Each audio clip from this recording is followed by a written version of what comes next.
We have a lot of hostas on the table. Can you tell us a little bit about hostas? By jingy, I can. Yes, I can. Okay. Well, first thing, hostas prefer shade. All of them prefer shade.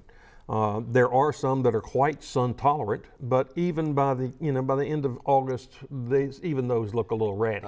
So to have your best looking hostas, shade is always the best option. Okay. And the nice thing about them is they'll tolerate extremely dry shade right up on the trunk of an old tree, and they'll make their own space and come back year after year, where a lot of plants just won't take the competition from the tree.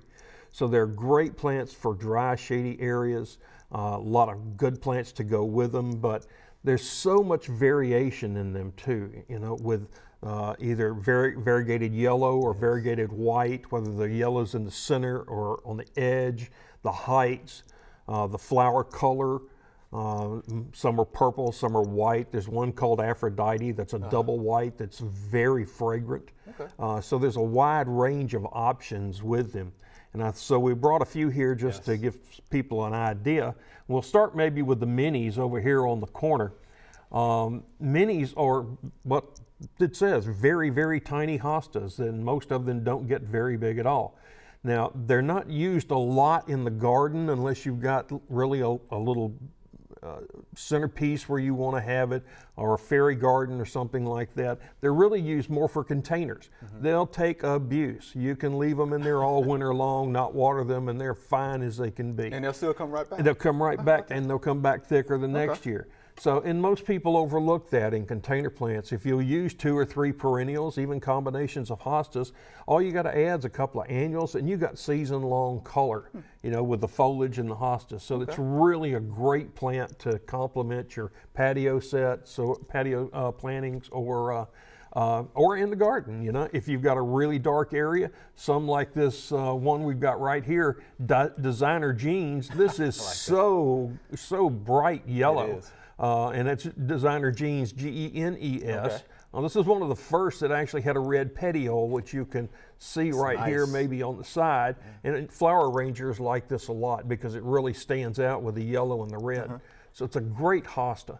Another one here, this is probably my favorite blue. This is Hadspen Blue. As it matures, it will be a steel blue and holds that color all the way till fall. Absolutely magnificent, and it multiplies rapidly. This one is one of my favorites, High Society, with the yellow variegation in the center. It's also an excellent, holds that color, doesn't fade in the heat. It's really, really a good one. Okay. This one's been real popular the last couple of years, Remember Me, because also it changes a little color and becomes a little lighter as the season progresses, but it's a stunning, stunning hosta. And then you have all the ones that are different. Okay. Like this one right here. This one was Hosta of the Year a couple of years ago. Curly Fries. Curly Fries. It first comes out in the season brilliant yellow and then greens up as the season progresses. So it's really a very neat hosta. Okay. And it's good for the front of the garden, and of course you use the taller ones in the back. And this is one right here that I like, Ivory Coast, for a tall one to have some darker colors in front of it. Really stands out and lightens up your shady areas. And this one right here, this is the Mama Jamma of hostas. This one is Empress Wu. It gets very large. I've seen these in pictures up to 4 feet tall, and that's just the foliage. That's not the flower. They'll be 8 feet wide and have leaves on them that are 15, 16 inches across. So it's huge hosta, and this year I haven't been able to get any. There's a variegated one called, are you ready? Woohoo! So, woohoo! They name these things so that they're attractive to women and some to men. I had to have Komodo dragon. Yes, I had to have Captain Kirk. Oh, okay, that's a hosta. I like that. I had to have Jurassic Park. Oh, okay. But there are so many of them that have names that you could care less what they look like. You just want them because of their names. So these are great perennials that come back year after year. How many varieties are there? Well, gosh, probably 4,000 or better. That's a lot. At the Botanic Garden plant sale, we'll have 208 varieties and maybe more by the time the plant sale gets here. But we've got all shapes, sizes, colors. And the really neat thing is so many of them will sport additional ones. I've got right now some Francis, which is normally a very light white edge around it. It's sporting solid white leaves. So, and hopefully it'll have some green in it to support that. So, but you know, my luck, it won't. It'll fold. But it's really, really cool to see these unique color patterns come out. One time I had a sage, which looks very much like this, that turned out solid yellow, and it was great. And one that even was half yellow, half green.